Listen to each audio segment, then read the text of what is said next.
پر عمرانہ کو اپنے ظلم کا احساس تک نہ تھا۔ وہ بیدار ہوتے ہی رضوانہ کے گھر جانے کی تیاری کرنے لگی تھیں۔ موڈ ان کا بری طرح سے آف تھا۔ وہ گھر کے دوسرے افراد کے علاوہ زید سے بھی بات نہیں کر رہی تھیں۔ زید جو صوفیہ کی جذباتی حرکت کے بارے میں سوچ سوچ کر رات بھر نہ سو سکا تھا، صبح نماز فجر کی ادائیگی کے بعد وہ لان سے گزرا تو صوفیہ کے کمرے کے باہر کھڑکی کے نیچے کا منظر دیکھ کر وہ شاکڈ رہ گیا تھا۔ اس کی رات باہر پھینکے گئے مگ وہاں ٹوٹے ہوئے تھے اور قریب ہی ایک بلی مری پڑی تھی جو یقیناً ان ٹوٹے ہوئے مگے سے بہنے والی چائے پی کر ہلاک ہو گئی تھی۔ کئی لمحوں تک وہ مری ہوئی بلی کو دیکھتا رہا اور ذہن میں کچھ گڈمٹ ہونے لگا تھا۔ بالآخر بوجھل قدموں سے وہاں سے ہٹا اور چوکیدار سے اپنی نگرانی میں وہاں سے صفائی کروائی تھی اور گھر والوں کی بیداری سے قبل ہی وہاں سے تمام نشانات مٹا دیے تھے۔ پہلی بار اس کو اپنی ماں کی خود غرضی و بے حسی بری لگی تھی۔ کل تک وہ اپنی ماں کو بے قصور، مظلوم و دنیا کی ستائی ہوئی عورت سمجھا کرتا تھا جس کے ساتھ اس کے باپ اور پھپھو نے ظلم کیا تھا۔ اس کے بسے بسائے گھر کو اجاڑنے میں بقول مما کے صوفیہ کا بھرپور ہاتھ رہا تھا۔ وہ قدرت کے فیصلے پر اجڑ کر آئی تھیں، مگر اس گھر میں اپنی حاکمیت جمانے کے لیے اس نے دوسری عورت لانے کے لیے بھائی کو مجبور کیا تھا۔ ایسی ہی زہریلی باتیں تھیں جو بچپن سے وہ سنتا آیا تھا اور صوفیہ اس کی نگاہوں سے اوجھل ہوتی چلی گئی تھی۔ لیکن وقت ایک ایسا آئینہ ہے جو دھیرے دھیرے سچائی اور حقیقت پرت در پرت کھول کر رکھ دیتا ہے۔ رفتہ رفتہ وہ بھی لہجوں رویوں کو جج کرنے لگا تھا، کھرا اور کھوٹا پرکھنا سیکھ گیا تھا۔ وقت نے ثابت کر دیا صوفیہ پھوپھو زبان کی کڑوی ہونے کے ساتھ ساتھ دل کی صاف اور بھلی عورت ہے۔ جو بات ان کے دل میں ہوتی ہے وہی زبان پر بھی آتی ہے۔ وہ غصہ ور تھیں مگر منافق نہ تھیں۔ وہ صفائی کروا کر اپنے کمرے میں آ گیا تھا۔ بوا ناشتہ لے کر آئیں تو چائے پینے سے بھی انکار کر دیا تھا کہ دل عجیب کیفیت کا شکار ہو رہا تھا۔ بوا جو اس سے اصرار نہ کر سکیں کہ وہ اس کے غصے سے ہمیشہ ہی خائف رہتی تھیں۔ عمرانہ اور مائدہ کے علاوہ سب نے ہی برائے نام ناشتہ کیا تھا، جبکہ ان دونوں نے خوب ڈٹ کر فراغ دلی سے ناشتہ کیا اور ناشتہ کرنے کے بعد عمرانہ زید کے کمرے میں چلی آئی تھیں۔ میں یہ گھر چھوڑ کر جا رہی ہوں ہمیشہ کے لیے، وہ آتے ہی جارحانہ انداز میں بنا تمہید گویا ہوئی۔ گھر چھوڑ کر جا رہی ہیں؟ لیکن کیوں؟ ان کا چہرہ دیکھ کر سارا غصہ بدگمانی ہوا میں تحلیل ہو گئی تھی۔ تاکہ آپ کو عشق و عاشقی کا کھیل کھل کر کھیلنے کا موقع مل سکے۔ زید، آپ نے بچیا کے سامنے مجھے نگاہ اٹھانے کے قابل بھی نہیں چھوڑا۔ وہ یکلخت دونوں ہاتھوں میں چہرہ چھپا کر رونے لگی۔ میں نے آپ کو کیا سمجھا تھا اور آپ کیا نکلے؟ آپ ہر بار کیوں دوسروں کی لگائی گئی آگ میں جلنے لگتی ہیں مما؟ آپ کو سب پر اعتبار ہے، اگر نہیں ہے تو صرف اپنے بیٹے پر نہیں ہے؟ وہ ان کے قریب بیٹھ کر شکستہ لہجے میں گویا ہوا۔ کس طرح اعتبار کروں؟ جتنا میں تم کو اس ناگن سے دور رکھنے کی صحیح کرتی ہوں تم اتنا ہی اس کے قریب جاتے ہو۔ جو آپ کو عروہ نے بتایا وہ سچ نہیں تھا، میرا پاؤں سلپ ہو گیا تھا اور میں خود کو سنبھال نہیں پایا تھا۔ بالکل اپنے باپ کی طرح پھسلنے کی عادت ہے تمہاری بھی۔ تمہارا باپ بھی گرا تھا اور گندگی میں ڈھیر ہو گیا تھا، اور تم بھی۔ وہ آنسو صاف کر کے غصے سے غرائیں۔ مما پلیز، آپ حقیقت کی اینک سے سچائی کو کیوں نہیں پرکھتی؟ آپ کو عروہ کی باتوں پر یقین ہے اور میری باتوں پر نہیں ہے۔ کس طرح یقین کروں؟ وہ بارش والی رات جب گھر میں سودا اور آپ کے علاوہ کوئی اور نہ تھا، آپ نے اس کے ساتھ ایک روم میں گزاری تھی یا نہیں؟ ان کے عامیانہ انداز پہ اس کے ہونٹ بھیج کر رہ گئے تھے۔ چپ کیوں ہیں؟ جواب دیں۔ اس کے علاوہ بھی میں نے آپ کو اور اس کے ارد گرد منڈلاتے ہوئے دیکھا ہے، اور ابھی کا ہی واقعہ تو بالکل تازہ ہے جو عروہ نے اپنی آنکھوں سے دیکھا۔ Purple and yellow embroidery suit میں سروقامت کھڑی ماں کا قد اس کو بہت چھوٹا دکھائی دیا۔ ڈائی کیے گولڈن بالوں کے درمیان چہرہ سیاہ لگنے لگا تھا۔ وہ کیسی ماں تھی جو اس سے بدگمانی اور بے اعتباری میں کسی دشمن کا کردار ادا کر رہی تھی؟ وگرنہ ماں وہ ہستی ہوتی ہے جو دنیا بھر کے عیبوں سے داغدار اولاد کو بھی اپنے آنچل میں چھپا لیتی ہے۔ اس کے کردار کی، اس کی بری حرکات کی کسی کو خبر نہیں ہونے دیتی۔ ہر مشکل وقت و کٹھن لمحات میں اولاد کے آگے سینے سپر ہو جاتی ہے، مر جاتی ہے، مٹ جاتی ہے، فنا ہو جاتی ہے۔ بس اگر مجھے اس گھر میں رکھنا ہے، میرے ساتھ رہنا ہے، تو آپ کو آج ہی عروہ سے نکاح کرنا ہوگا۔ اس صورتحال میں تو میں آپ کو معاف کر سکتی ہوں، وگرنہ انہوں نے ٹھہرے ہوئے لہجے میں کہنا شروع کیا۔ آپ جانتے ہیں میں کتنی ضدی اور ہر دھرم عورت ہوں۔ اپنی انا مجھے ہر رشتے سے پیاری ہے۔ مدثر نے آپ کی طرح کی غلطی میں کہ میں نے اس کی طرف مڑ کر نہیں دیکھا، اور آپ نے میری بات نہیں مانی تو میں مرنے کے بعد بھی آپ کو اپنی صورت نہ دکھانے کی وصیت کر کے جاؤں گی۔ اب فیصلہ آپ کو کرنا ہے۔ بابا رحمت یوسف صاحب کے والد کے دوست تھے۔ ان کا تعلق بھی ایک دولت مند گھرانے سے تھا۔ کسی وقت میں انہوں نے لو میرج کی تھی۔ شادی کے چند ہفتوں بعد ہی ان کی بیوی ایک حادثے میں ہلاک ہو گئی تھی، اور ساتھ ہی ان کے دل کی دنیا بھی تاریک کر گئی تھی۔ ایک عرصے تک وہ ہوش و حواس سے بیگانہ ہو کر در در کی خاک جانتے رہے تھے۔ پھر جیسے ہی جدائی کے غم سے لہو رسنا بند ہوا، وہ حواسوں میں لوٹنے لگے، اور گھر والوں نے بہت چاہا کہ وہ پھر سے شادی کر لیں، مگر عشق مزاجی ان کو عشق حقیقی تک لے گیا تھا۔ جب عشق حقیقی سے لو لگ جائے تو پھر دنیا اور دنیا کی محبت بے کیف ہو جاتی ہے۔ ان کو عشق الہی کی ایسی دولت میسر آئی تھی کہ دنیا کی دولت کو ٹھوکر مار کر درویشانہ زندگی گزار رہے تھے۔ ایک طویل عرصے بعد وہ یوسف صاحب سے ملنے آئے تھے، اور یوسف صاحب نے بڑی محبت و عقیدت سے انہیں وہاں چند دن قیام کے لیے روک لیا تھا۔ ان کے پرخلوص اصرار پر وہ مزید انکار نہ کر سکے تھے۔ رات کھانے کے بعد قہوے کا دور چلا تھا، اور یوسف صاحب پھر ان کو لے کر اس کمرے میں آ گئے تھے جو کبھی ان کے والد مرحوم آصف صاحب کے زیر استعمال ہوا کرتا تھا۔ ارے یہ کیا کر رہے ہو بیٹا؟ یوسف نے ان کے قریب آ کر پاؤں دابنے شروع کیے تو وہ اٹھ کر بیٹھتے ہوئے شفقت سے گویا ہوئے تھے۔ بابا جان کی ایسی خدمت کرنے کا موقع مجھے کبھی ملا ہی نہیں کہ ان دنوں وزارت کے عہدے کے باعث اپنوں میں ٹھہرنے کا وقت ہی نہیں ہوتا تھا۔ اب سعادت حاصل کرنے کا قیمتی وقت مجھ سے نہ چھینے، وہ حلاوت آمیز لہجے میں گویا ہوئے۔ آصف کو اللہ نے عمر ہی اتنی عطا کی تھی۔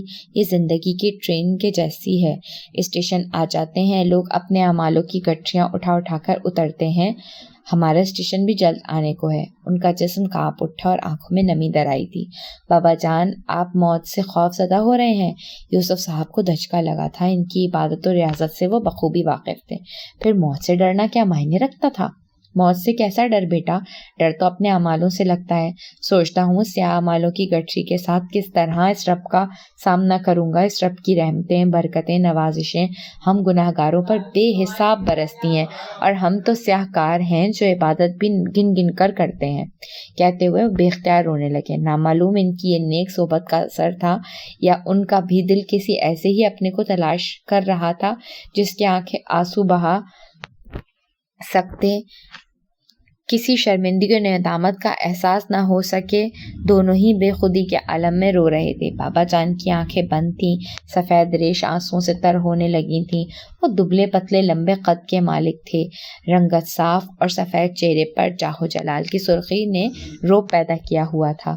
دائیں ہاتھ میں ان کے سبز رنگ کی تسبیح تھی جس کے دانے وقفے وقفے سے گر رہے تھے۔ کمرے میں چھائے سکون میں ان کی دھیمی دھیمی ہچکیاں ارتعاش پیدا کرنے لگی تھیں۔ خاصی دیر بعد قلب کو قرار آیا تو وہ یوسف صاحب کے شانے پر ہاتھ رکھ کر گویا ہوئے۔ ایک عرصے سے بہت بے سکون و مضطرب ہو۔ تمہاری آنکھیں بتا رہی ہیں کہ مدت سے میٹھی نیند کو ترس رہے ہو۔ وہ آنکھیں بند کیے کہہ رہے تھے۔ یوسف صاحب نے ان کا ہاتھ پکڑ کر چوم لیا۔ ازحد عقیدت تھی ان کے اس انداز میں۔ بالکل درست کہہ رہے ہیں بابا جان، آپ سالوں پر محیط ہے میری بے سکون و اضطراب کا سفر۔ جوں جوں عمر بڑھ رہی ہے ویسے ویسے سکون و قرار ختم ہوتا جا رہا ہے۔ سمجھ نہیں آتا ہے دل کو سکون کہاں سے خریدوں۔ دل کی تاریکیوں میں جھانکنے کی کوشش کرو بیٹا، خود کو ٹٹولو۔ کسی کے ساتھ زیادتی تو نہیں کی، کسی کا دل تو نہیں دکھایا، کسی کے قرض چکانے تو نہیں بھول گئے۔ قرض صرف روپیہ کھا کر ہی نہیں ہوتا، اور بھی کئی طرح کے قرض ہوتے ہیں۔ انا کی قید سے نکلے مقابلہ تو کرے، وہ میرا ساتھ نبھانے کا حوصلہ تو کرے۔ کبھی نہ ٹوٹنے والا حصار بن جاؤں، وہ میری ذات میں رہنے کا فیصلہ تو کرے۔ مدثر صاحب کو doctor bypass surgery advise کر چکے تھے، جس کو وہ ایک عرصے سے نظر انداز کرتے آ رہے تھے، اور نتیجتاً ان کی طبیعت دن بدن بگڑتی جا رہی تھی۔ کمزوری اس حد تک بڑھ گئی تھی کہ کئی ہفتے گزر جاتے تھے، سودا اور دیگر گھر والوں سے ملے جانا نہیں ہوتا تھا۔ بس سب سے فون پر بات کر لیا کرتے تھے، مگر سودا سے ملنے کو ان کا دل کرتا تھا۔ سودا سے محبت وہ سب سے بڑھ کر کرتے تھے۔ اس کی سادگی، اخلاص، بے لوث پیار ایک عرصے قبل ان کو گرویدہ کر چکی تھی کہ ان کی سگی اولاد بھی سودا سے زیادہ محبت کے آگے کمزور تھی۔ اس کو ہمیشہ انہوں نے اپنی بہو کے روپ میں دیکھا تھا۔ زید کی اور اس کی جوڑی چاند سورج کی جوڑی لگتی تھی۔ ان کی خواہش پر ہی مونس صاحب نے زید کے آگے سودا کا پروپوزل پیش کیا تھا۔ ان کو موہوم سی امید تھی شاید وہ مان جائے، ان کی دلی خواہش پوری کرنے میں اپنا حق ادا کرے، گھر کی بیٹی بہو بن کر گھر کے آنگن کو ہی مہکائے۔ لیکن جس کا اندیشہ تھا وہی ہوا تھا۔ اس کے انکار نے گویا ان کے کمزور دل کو اور دکھا کے رکھ دیا تھا اور وہ اندر ہی اندر صدمے کا شکار ہو گئے تھے۔ ابھی اس غم کو بھولے بھی نہیں تھے کہ آج مونس صاحب کی کال آئی تھی کہ صوفیہ نے پیارے میاں کا رشتہ نہ صرف قبول کر لیا بلکہ چٹ منگنی پٹ بیاہ کی مصادق وہ سودا کی شادی کا اعلان بھی کر چکی ہیں۔ پہلے صوفیہ کا نہ ماننا، شدت سے پیارے میاں کا رشتہ ٹھکرائے جانا اور اب آنن فانن منگنیوں شادی کی خبر نے ان کو پریشان کر دیا تھا۔ کل سے بخار ہونے کے باعث وہ وہاں جانے کی ہمت خود میں محسوس نہیں کر پا رہے تھے، مگر صوفیہ کی جلد بازی اور رضامندی انہیں کسی انہونی کا پتہ دے رہی تھی۔ صوفیہ کے فیصلے کے پیچھے ضرور کوئی اہم وجہ تھی۔ یہی بات وہ بار بار عروسہ بیگم اور شاہ زیب کے سامنے دہرا رہے تھے۔ پپا، آپ کو کیوں لگتا ہے پھپھو نے کسی کے دباؤ میں آ کر سودا کے پروپوزل کو ایکسپٹ کیا ہے؟ شاہ زیب نے ان کو پریشان دیکھ کر پوچھا۔ میں جانتا ہوں صوفیہ اپنی نند کو بالکل پسند نہیں کرتی، کیونکہ اس میں بہت زیادہ باتیں ایسی ہیں جو ناپسندیدہ اور ناقابل برداشت ہیں۔ سودا اس کی بہو بننے یہ بات مجھے بھی گوارا نہ تھی، اور اب اس کا یوں رشتے کو قبول کرنا اور فوری طور پر شادی کرنے کا ارادہ کرنا مجھے کسی گڑبڑ کا احساس دلا رہا ہے۔ ان کے لہجے میں کچھ ایسی بے چینی تھی کہ ان ماں بیٹے نے ایک دوسرے کی طرف الجھی ہوئی نگاہوں سے دیکھا، جبکہ وہ کہہ رہے، میں صوفیہ کو جانتا ہوں، وہ بہن ہے میری، میں اس کی نیچر سے واقف ہوں۔ ڈاکٹر نے آپ کو معمولی سی ٹینشن بھی لینے سے منع کیا اور آپ ہیں کہ کال آنے کے بعد سے اسٹریس لیے ہوئے ہیں، یہ آپ کی صحت کے لیے ذرا بھی مناسب نہیں ہے۔ عروسہ کے انداز میں تفکر تھا۔ میں نے کتنا چاہا تھا سودا میری بہو بنے، میں نے ہمیشہ تصور کی نگاہ سے سودا کو زید کے ساتھ دیکھا تھا۔ کیا خوب کپل تھا، بے مثال جوڑی تھی۔ بے اختیار آنے والے آنسوؤں کا ریلا ان کی آنکھوں سے بہہ نکلا تھا۔ عروسہ کی آنکھیں بھی بھر آئی تھی۔ شاہ زیب شاکڈ سا بیٹھا باپ کو دیکھتا رہ گیا۔ بہت باوقار اور بھاروب شخصیت تھی ان کی، اور آج ان کو بچوں کی مانند روتے ہوئے دیکھ کر وہ ٹوٹ سا گیا تھا۔ خواب تو پھر خواب ہی ہوتے ہیں۔ میں نے بھی خوابوں پر بھروسہ کیا اور یہ بھول گیا کہ زید ماں کے کنٹرول میں ہے۔ اس کی حیثیت اس ریموٹ کی سی ہے جس کا سارا کنٹرول اس کی ماں کے ہاتھ میں ہے۔ وہ آنسو صاف کرتے ہوئے کہہ رہے تھے۔ شاہ زیب بھرے دل کے ساتھ وہاں سے اٹھا تھا۔ کاروباری مصروفیات کی وجہ سے سودا کے پاس اس کا چکر بھی خاصے عرصے سے نہیں لگا تھا۔ وہ سیدھا پارکنگ شیڈ آیا۔ لمحوں میں اس کی کار ہواؤں سے باتیں کر رہی تھی۔ بابر اور عاکفہ دونوں ہی پارٹی لینے کے حق میں نہیں تھے۔ پھر آج تو بابر کے پیرنٹس بھی انگلینڈ جا رہے تھے۔ ان کے خواہش پر عاکفہ بھی ان کو سی آف کرنے ایئرپورٹ آئی تھی، اور حسب عادت اس نے زبردستی انشرا کو بھی ساتھ گھسیٹا تھا۔ سسرال تمہارا ہے، تم ہی ان فارمیلٹیز کو فالو کرو، مجھے تم کیوں اپنے ساتھ گھسیٹتی ہو ہر جگہ۔ اس نے لاکھ صحیح کی کہ وہ اس کو ساتھ نہ لے جائے، مگر اس کے اور بابر کے درمیان اپنا وجود اس کو انفٹ لگتا تھا۔ پلیز انشی، وہاں بابر کی ساری فیملی ہوگی اور ابھی ان لوگوں کے درمیان مجھے شرم آئے گی، تم ساتھ ہوگی تو خود کو تنہا محسوس نہیں کروں گی۔ وہ ایسی دلیلیں دے کر اسے زبردستی ساتھ لے آئی تھی، مگر بابر کے ساتھ نوفل کو دیکھ کر اس پر سرد مہری سی چھا گئی تھی۔ بابر کے خاندان میں یہ گانگت و محبت کی مثال قائم تھی۔ ایئرپورٹ پر اس کے چچا تایا اور پھپھوؤں کی فیملیز موجود تھیں۔ نیا رشتہ، نیا تعلق، اور اس حوالے سے سب اس کو چھیڑ رہے تھے۔ ہنسی و کہے تھے، خوشگوار باتیں ہو رہی تھیں۔ عاکفہ کی ساس محبت سے اس کا ہاتھ تھامے سب سے اس کا تعارف کروا رہی تھی۔ بابر بھی ساتھ ہی تھا۔ خوشی ان دونوں کے چہروں سے عیاں تھی۔ انشرا بہت خاموشی سے ان کے درمیان سے نکل کر ٹیرس پر کھڑی ہو گئی تھی۔ ارد گرد لوگوں کا جم غفیر تھا، کوئی آ رہا تھا، کوئی جا رہا تھا۔ عجب افراتفری کا عالم تھا، کہیں چہروں پر ہجر کے آنسو بہہ رہے تھے تو کہیں لبوں پر وصال کی کلیاں کھلی ہوئی تھیں۔ وہ کھوئی نگاہوں سے سب کچھ دیکھ رہی تھی۔ ہجر و وصال کے دکھ و سکھ چہروں پر سجائے ان تمام لوگوں میں ایک قدر مشترک تھی، اور وہ تھی اپنائیت، خلوص اور مرافت۔ ایک دوسرے کی خاطر جان دینے تک کا جذبہ ان کے طور اتوار سے جھلک رہا تھا، اور وہ ایسے میں خود کو تنہا اور سب سے الگ تھلگ کسی عجوبے کی طرح محسوس کر رہی تھی۔ ایکسکیوز می، قریب سے نوفل کی آواز پر اس نے مڑ کر دیکھا۔ کافی پلیز۔ اس کو بے حس و حرکت کھڑی دیکھ کر وہ گویا ہوا۔ میں نے کب کہا آپ سے کافی لانے کو؟ وہ اس کی آنکھوں میں دیکھتی ہوئی سرد مہری سے گویا ہوئی۔ انکل آنٹی کی فلائٹ لیٹ ہو گئی ہے، ابھی ان کو مزید چند گھنٹے ویٹ کرنا ہوگا، تب تک کافی کے بنا نہیں رہا جا سکتا۔ ہاں پھر پئیں آپ کافی، میں گھر جاؤں گی، اتنی دیر میں ویٹ نہیں کر سکوں گی۔ وہ جتنی نرمی سے بات کر رہا تھا اس کے لہجے میں اتنا ہی اکھڑپن و بے مروتی در آئی تھی، اور عجیب بات تھی اس کو انشرا کا یہ انداز برا نہیں لگ رہا تھا بلکہ وہ خاصا محظوظ ہو رہا تھا۔ کافی سے کیا ناراضگی؟ بھاپ اڑاتا مگ پھر اس کی طرف بڑھایا۔ میں نے کب کہا کافی سے ناراضگی ہے؟ میں پینا نہیں چاہتی، وہ شانے اچکا کر کہتے ہوئے آگے بڑھنا چاہتی تھی۔ مان وہ راہ میں حائل ہو گیا، انداز میں بے حد پر اعتمادی تھی۔ آپ میرا رستہ کیوں روک رہے ہیں؟ پہلے کافی پیو پھر کوئی بات ہوگی، ورنہ میں یوں ہی کھڑا رہوں گا۔ اندر بھڑکتی غصے و انتقام کی آگ اس کے لہجوں کو دہکا رہی تھی۔ اس پر نظر پڑتے ہی اس کے اندر کوئی پکار اٹھتا تھا کہ وہ اس شخص کو بہت عزیز ہے جس شخص نے اسے اولاد ماننے سے انکار کر دیا تھا، اور ٹھکرائے جانے کا درد اس کو بے کل و بے چین کر رہا تھا۔ اب بھی وہ اس درد و کرب میں مبتلا بنا بات الجھ رہی تھی۔ پھر دل نے سرزنش کی تھی کہ وہ کیوں اس کو ایٹیٹیوڈ دکھا رہی ہے۔ قربانی کا بکرا تو اسی کو بنانا ہے، انتقام کی چھری اس کے گلے پر ہی پھیرنی ہے۔ اگر اس کو بھنک بھی پڑ گئی اپنے اور اس کے رشتے پر، وہ کہاں قابو میں آئے گا؟ اپنا رویہ اس کے ساتھ بہتر رکھنا چاہیے۔ ایک کپ کافی میں اتنا سوچ بچار، مائی گاڈ! اس کے سنجیدہ چہرے پر شوخی خاصی بھری لگ رہی تھی۔ انشرا نے کافی لے لی اور چہرے پر نرمی چھانے لگی تھی۔ تھینکس اے لاٹ، وہ کافی کا گھونٹ بھرتی ہوئے آہستگی سے بولی۔ میں بدلے میں آپ کو تھینکس ہرگز نہیں کہوں گا، مجھے شوق بھی نہیں ہے آپ سے تھینکس سننے کا۔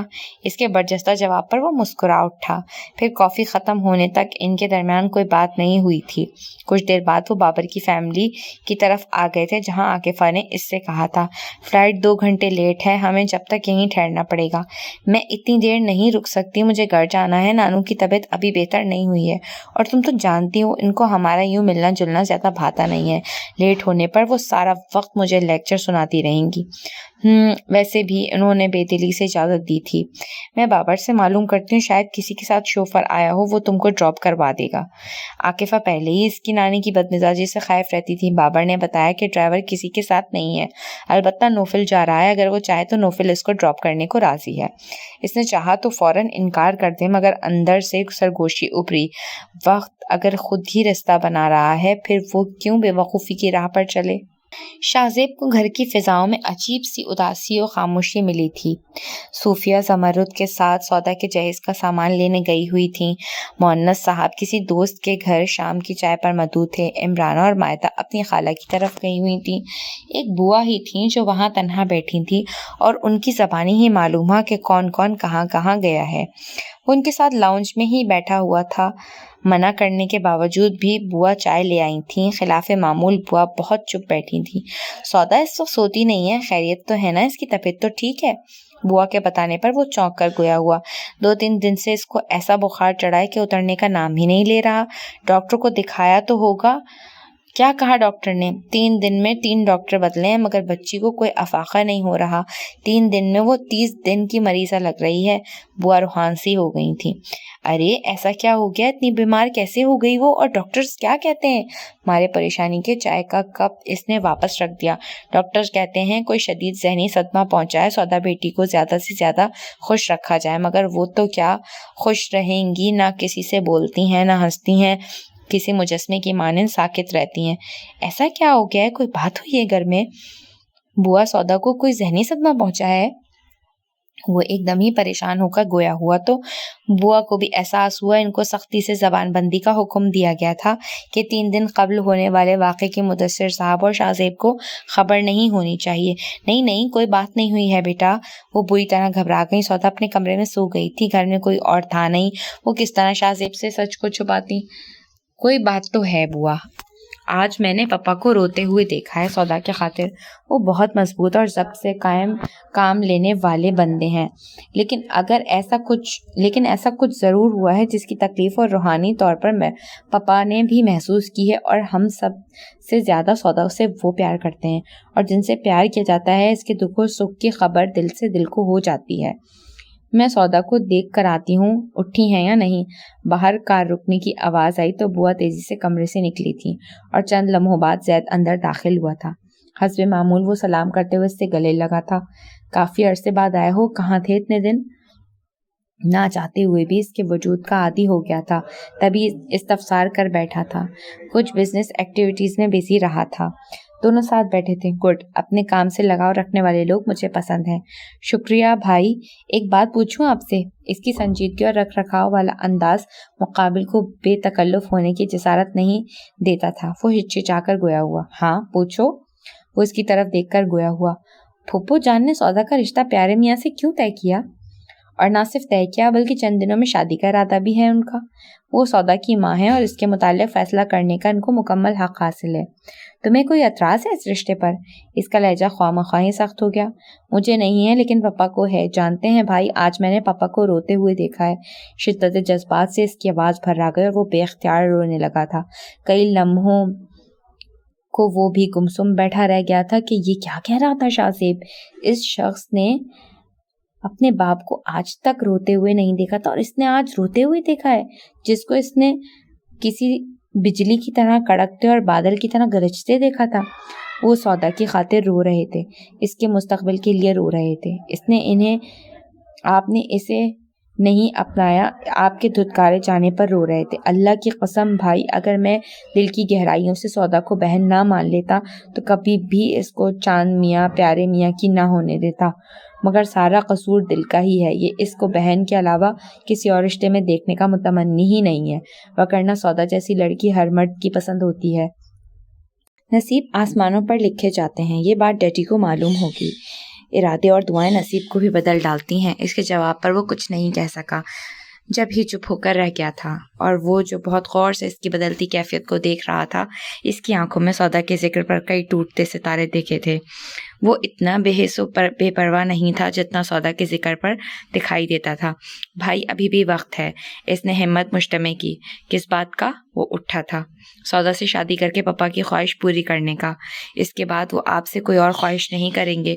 بیکار کی بات مت کرو شاہ زیب، یہ بیکار کی باتیں نہیں، پاپا کی خواہش ہے بھائی، ہر خواہش پوری ہونے کے لیے نہیں ہوتی۔ آپ ہاں تو کریں، اس کو بھابھی بنا کر لانے کا کام میرا ہے۔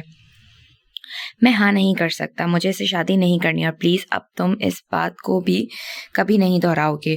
وہ آنکھوں میں آنے والی نمی کو چھپاتا ہوا سخت لہجے میں کہہ کر چلا گیا تھا، لیکن وہ نمی اس کی آنکھوں سے مخفی نہ رہ سکی تھی کہ اس راز سے وہ ایک عرصے سے واقف تھا کہ وہ دل ہی دل میں سودا سے محبت کرتا ہے۔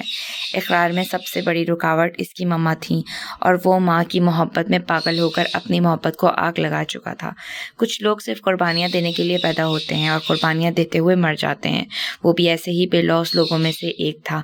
اس کو اپنے بھائی پر فخر ہونے کے ساتھ ساتھ طرز بھی آیا تھا، مگر ایسے لوگوں کے لیے کوئی کیا کر سکتا ہے جو خود اپنے لیے کچھ نہ کرنا چاہیں۔ وہ گہری سانس لے کر سودا کے کمرے کی طرف چلا گیا تھا۔ سودا کو دیکھ کر اس کو شوق لگا تھا۔ وہ دواؤں کے زیر اثر بے خبر سو رہی تھی۔ گلابی کمبل گردن تک ڈھکا ہوا تھا۔ اس کا چہرہ بے تحاشا زرد ہو رہا تھا، آنکھوں کے نیچے حلقے نمایاں تھے۔ بوا یہ کیا ہو گیا ہے سودا کو؟ وہ ان کے ساتھ باہر نکلتا ہوا بولا۔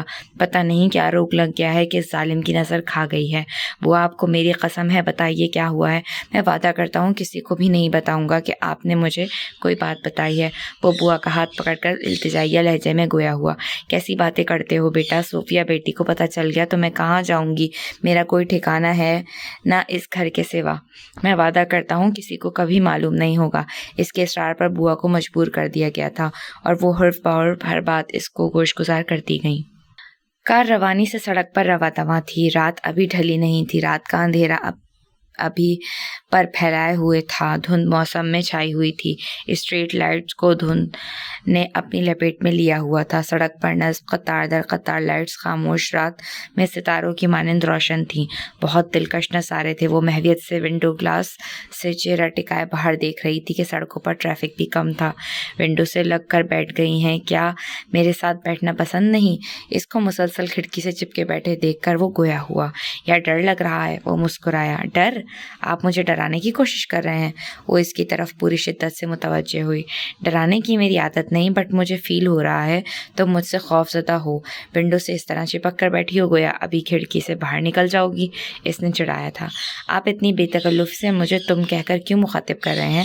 آپ کے اور میری درمیان ایسی بے تکلفی ہرگز نہیں ہے کہ آپ مجھے تم کہہ کر پکاریں۔ وہ اس کے انداز پر طنزیہ لہجے میں بولی۔ اوہ سوری، بٹ تم کہنا کوئی جرم تو نہیں؟ وہ اس کی طرف دیکھتا جتانے والے لہجے میں بولا تھا۔ ویسے بھی تم مجھ سے 3-4 سال چھوٹی ہو۔ اسے جواب دینے کے لیے منہ کھولنا ہی چاہتا کہ پیچھے سے آتی کار نے ان کا رستہ روکا تھا، اور پھر پھرتی سے 3-4 لڑکے اس میں سے نکلے تھے، اور قبل اس کے کہ وہ سنبھلتے یا سمجھتے، وہ اسلحے کے زور پر ان دونوں کو کار سے باہر آنے کا اشارہ کر رہے تھے۔ اس نے گھبرا کر نوفل کی طرف دیکھا جس کے چہرے پر خطرناک تاثرات تھے۔ آپ کیا کرنا چاہتے ہیں؟ وہ اس کو اسٹیئرنگ پر مضبوطی سے ہاتھ جمائے دیکھ کر تیزی سے گویا ہوئی۔ اس کے تیور بری طرح بگڑے ہوئے تھے۔ میں اس روڈ کو ہی ان کے لیے قبرستان بنا دوں گا۔ یہ کرمنل لوگ ہیں، فائر کرنے میں لمحہ بھی نہیں لگائیں گے۔ وہ ان کو گاڑی سے ہٹ کرنے کا ارادہ رکھتا تھا، اور وہ اس کا ارادہ بھانپ کر ہراساں لہجے میں بولی تھی۔ اس اثنا میں وہ لوگ کار کو گھیرے میں لے چکے تھے اور بار بار نوفل کو باہر نکلنے کا اشارہ کر رہے تھے۔ چاروں ناچار اس کو باہر نکلنا پڑا تھا۔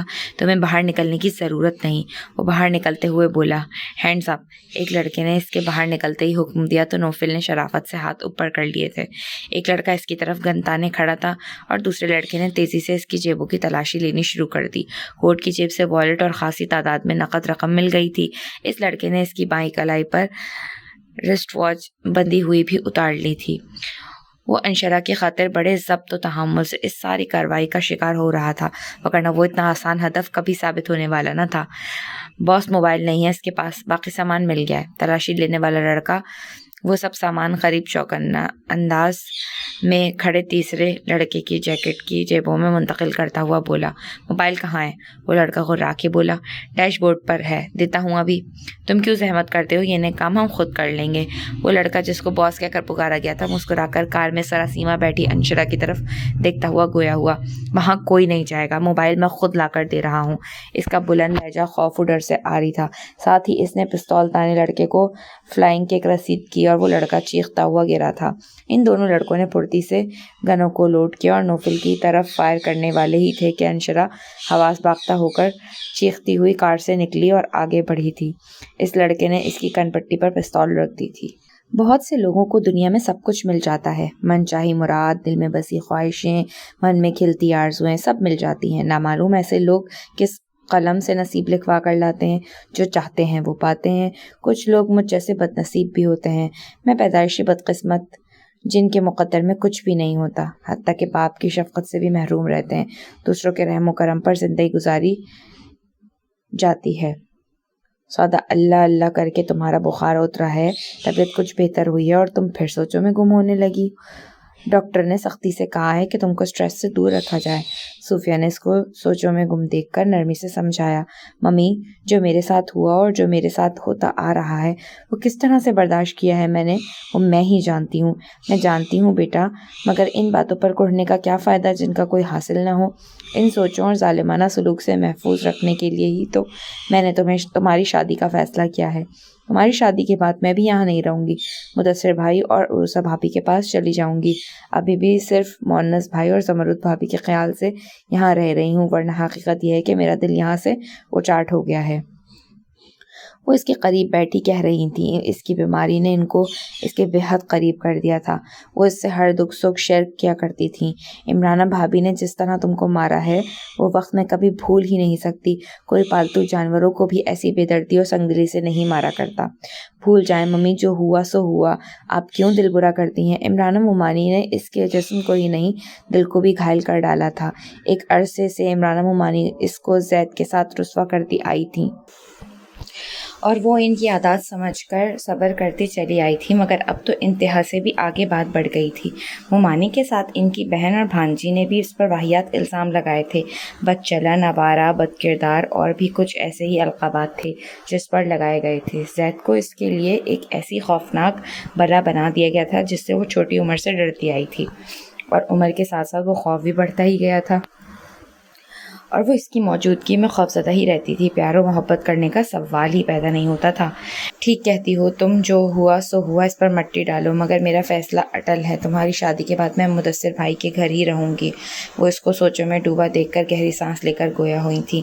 اچھی آپا 2-3 دفعہ آ گئی ہیں، تم بخار میں دواؤں کے زیر اثر سو رہی تھی، اب کل آنے کا کہہ رہی ہیں۔ تم ذرا تیار ہو کر جانا، پیارے میاں بھی ساتھ ہوں گے۔ کسی ناگواری کا اظہار مت کرنا۔ نہ چاہتے ہوئے بھی میں حامی بھر چکی ہوں، پھر وہ خود تمہارے طلبگار ہیں، اور جو مرد محبت کرتے ہیں وہ مرتے دم تک محبت کرتے ہیں۔ آپ نے انہیں میرے بارے میں بتا دیا تھا ممی؟ تمہارے بارے میں کیا بتاؤں گی، وہ سب جانتے ہیں۔ یہ بھی جانتے ہیں کہ میں آوارہ، بد کردار و بد چلن ہوں۔ اس کے سرد و سپاٹ لہجے پر وہ چند لمحے بھوچکا رہ گئی تھی۔ یہ سب آپ کو ضرور بتانا چاہیے، بعد میں پتا چلا تو پھر کیا ہوگا؟ سودا میری بچی، انہوں نے اس کو خود سے لپٹا لیا۔ ایک پاگل اور سرپھری عورت کی احمقانہ باتوں کو کیوں دل سے لگاتی ہو؟ اسی پاگل پن میں وہ مدثر بھائی کو دوسری عورت کے ساتھ گھر بسانے پر مجبور کر چکی ہے۔ تم اس کی باتوں کو دل سے لگا رہی ہو، جو تمہیں بدنام کرتے وقت یہ نہیں سوچ رہی کہ میری بیٹی رسوا ہو رہی ہے تو بیٹا اس کا بھی رسوا ہو رہا ہے۔ وہ اس کے آنسو صاف کرتے ہوئے کہہ رہی تھی، جو عورتیں دوسروں کے بچوں کی طرف انگلیاں اٹھاتی ہیں، ایسی ہی عورتوں کے بچے ان کے چہروں پر رسوائیوں کی کالک مل دیتے ہیں۔ مائدہ نے خود زید کے دوست جنید کو پھانس کر بات پکی کروائی ہے۔ کئی بار میں نے خود فون پر اس کی باتیں سنی ہیں، مگر وہ میرا ہی خون ہے، میرے بھائی کی بیٹی ہے، کس طرح اس کو رسوا کر سکتی ہوں؟ ماں کی اعلیٰ ظرفی پر ان کی محبت اس کے دل میں اور بڑھ گئی تھی۔ پھر وہ جھوٹ بھی نہیں کہہ رہی تھی کہ وہ یہ سب جانتی تھی۔ بھابھی کی خواہش ہے کہ کسی طرح بھی عروہ کو بہو بنا کر لے آئے، اور زید نہیں مان رہا۔ وہ شاید کسی اور لڑکی سے شادی کرنا چاہتا ہے۔ یہ آپ کو کس نے بتایا کہ زید بھائی کسی لڑکی میں انٹرسٹڈ ہیں؟ بہت اجنبی سا محسوس ہوا تھا اس کو زید کا کسی لڑکی کے ساتھ نام آنا۔ اکھڑ، بد مزاج و کم سخن وہ شخص بھلا کسی لڑکی سے محبت کر سکتا ہے؟ کسی کو جان سکتا ہے؟ کسی لڑکی اس کے معیار پر پورا اتر سکتی ہے؟ جب ہی تو وہ ماں کو انکار کر رہا ہے، ورنہ تو وہ ایسا بیٹا ہے جو ماں کے حکم پر اپنی گردن تک کٹوا دیتا ہے۔ کیسی ہوگی وہ لڑکی جو زید بھائی کو پسند ہوگی؟ How amazing! وہ اپنا دکھ بھول کر ایک نئے تجسس میں مبتلا ہو گئی تھی۔ اسمارٹ مت بنو ورنہ یہ لڑکی جان سے جائے گی۔ وہ لڑکا زوردار کک کھا کر اٹھ ہی نہ سکا تھا۔ اس کے ہاتھ سے پستول گر گئی تھی، جو جھک کر نوفل نے اٹھا لی تھی، اور وہ ابھی پستول اٹھا کر مڑا ہی تھا کہ اس لڑکے کی آواز آئی تھی، پستول پھینک دو وگرنہ میں اس لڑکی کو شوٹ کر دوں گا۔ اس لڑکے نے چیخ کر کہا تھا۔ تو نے اس کو ٹچ کرنے کی ہمت کیسے کی؟ نوفل پر گویا جنون سوار ہو گیا تھا۔ اس کی نگاہیں چند لمحے کے لیے انشرا کے چہرے پر اٹھی تھی، جہاں خوف ہی خوف تھا۔ وہ لڑکا سختی سے اس کے سر پر پستول لگائے کھڑا تھا۔ دیکھ آگے نہیں بڑھ، تو لڑکی کو چھوڑ دے، میں اس کو گولی مار دوں گا، پھر تم میں سے کوئی زندہ نہیں جائے گا۔ پستول اس کے ہاتھ میں تھا اور وہ مسلسل آگے بڑھ رہا تھا۔ اس کے چہرے پر، اس کے انداز میں کچھ ایسی وحشت و جنون پھیلا ہوا تھا کہ ان لڑکوں کا رنگ اڑنے لگا تھا۔ انہوں نے تو اسے آسان شکار سمجھ کر گھیرا تھا جو ان کو بھاری پڑنے لگا تھا۔ ایسے لوگ باہر سے بہادر بننے پھرتے ہیں، مگر اندر سے وہ چیونٹی سے بھی زیادہ کمزور اور بزدل ثابت ہوا کرتے ہیں۔ ان کا ایک ساتھی پڑا کراہ رہا تھا، دوسرے نے بھی اس پر حملہ کرنا چاہا تھا، مگر نوفل کے غیظ و غضب نے اس کو 2-3 مکوں میں ہی ڈھیر کر دیا تھا۔ پھر وہ تیسرے کی طرف بڑھتا چلا آیا، جس کی حالت دونوں ساتھیوں کو ڈھیر ہوتے دیکھ کر پتلی ہو گئی تھی۔ بجھتا ہوا چراغ پھڑپڑایا تھا۔ اس کو معلوم تھا تینوں گن خالی ہیں اور خالی پستول سے ہی وہ لوگوں کو لوٹ مار لیا کرتے تھے۔ پہلی بار کسی ایسے شخص سے واسطہ پڑا تھا جس نے ان کو دھول چٹا دی تھی۔ ہاتھ میں پسٹل لیتے ہی نوفل کو بھی اندازہ ہو گیا تھا کہ وہ بلٹ سے خالی ہے۔ چند لمحوں بعد ہی وہ انشرا کے قریب پہنچ گیا تھا، اور اس کو قریب دیکھ کر وہ لڑکا اس قدر بوکھلایا کہ پستول اس نے انشرا کے منہ پر دے مارا۔ چوٹ اچانک اور شدید لگی تھی، مارے درد کے وہ چیخ بھی نہ سکی اور بیٹھتی چلی گئی تھی۔ نوفل نے ایک نگاہ اس کی طرف دیکھا، مگر اس کی طرف آنے کی بجائے وہ اس بھاگتے ہوئے لڑکے کی طرف دوڑا تھا، اور کچھ لمحوں بعد وہ لڑکا اس کی گرفت میں لاتے گھوسے مکے کھا رہا تھا۔ نوفل اس وقت رحم و معافی دینے کا قائل نہ تھا۔ اس کے سامنے اس نے بے قصور لڑکی پر نہ صرف پستول تانا تھا بلکہ زخمی بھی کر دیا تھا۔ وہ لڑکا زیادہ دیر مقابلہ نہ کر سکا، معافیا مانگنے لگا، گڑ گڑانے لگا۔ اس کے دونوں ساتھی بھی اپنے باس کی دگرگوں حالت دیکھ کر ساکت پڑے تھے۔ انشرا نے ہمت کر کے چہرہ اوپر اٹھایا، بائیں رخسار اور ہونٹوں کی طرف درد ہی درد تھا، مگر سامنے کا منظر بہت خطرناک تھا۔ نوفل نے مار مار کر اس لڑکے کا حشر نشر کر دیا تھا، اور ابھی بھی اس کا ارادہ جان چھوڑنے کا نہیں تھا۔ جان سے مار دیں گے کیا, چھوڑ دیں اس کو. وہ قریب جا کر گویا ہوئی. ایسے لوگوں کو جان سے ہی مار دینا چاہیے جو دوسروں کو بلا وجہ نقصان پہنچاتے ہیں, لوٹتے ہیں. وہ جنونی لہجے میں بولا. Please leave it. وہ اس کے شانے پر ہاتھ رکھ کے التجائیہ لہجے میں گویا ہوئی. اس کے نرم و گرم ہاتھوں میں کچھ ایسی تاثیر تھی کہ وہ میکانیکی انداز میں ایک دم رکا تھا. لہو رنگ آنکھیں اس کے سوجے ہوئے نیلے پڑتے رخسار پر جم سی گئی تھیں. اس موقع سے فائدہ اٹھا کر وہ لہو لہان لڑکا انشرا کے قدموں میں گر کر معافیا مانگنے لگا تھا. گو, انشرا نے اس لڑکے کو کہا تو وہ لڑکا اور اس کے ساتھی کار میں بیٹھ کر ایسے بھاگے کہ مڑ کر بھی نہ دیکھا. آئی ایم سوری, میری وجہ سے آپ کو چوٹ آئی. وہ کار سٹارٹ کرتا ہوا ندامت بھرے لہجے میں گویا ہوا. آپ کیوں معافی مانگ رہے ہیں؟ میرے ساتھ ایسے حادثات ہوتے ہی رہتے ہیں, عادی ہوں ایسی تکلیفوں کی, ڈونٹ وری. بہت پین ہو رہا ہوگا. ڈرائیونگ کے دوران بھی اس کی نگاہ اس کے رخسار پر تھی جو نیلا ہونے کے ساتھ ساتھ مزید سوجتا جا رہا تھا. نہیں, وہ سب پاٹ لہجے میں بولی. میں نے کہا تھا کار سے باہر مت نکلنا, مگر تم نکل گئیں اور انجام دیکھا نا, چہرہ کسی غبارے کی مانند پھولتا جا رہا ہے. وہ پھر کچھ نہیں بولی. درد میں اضافے کے ساتھ ساتھ چکر آنے لگے تھے. اس نے بیک سے ٹیک لگا لی تھی اور بے سدھ ہو گئی تھی. اس کی طرف سے خاموشی محسوس دیکھ کر نوفل نے اس کی طرف دیکھا اور پوری طرح چونکا تھا. اس کے ہونٹوں کے سائڈ سے خون بہہ رہا تھا.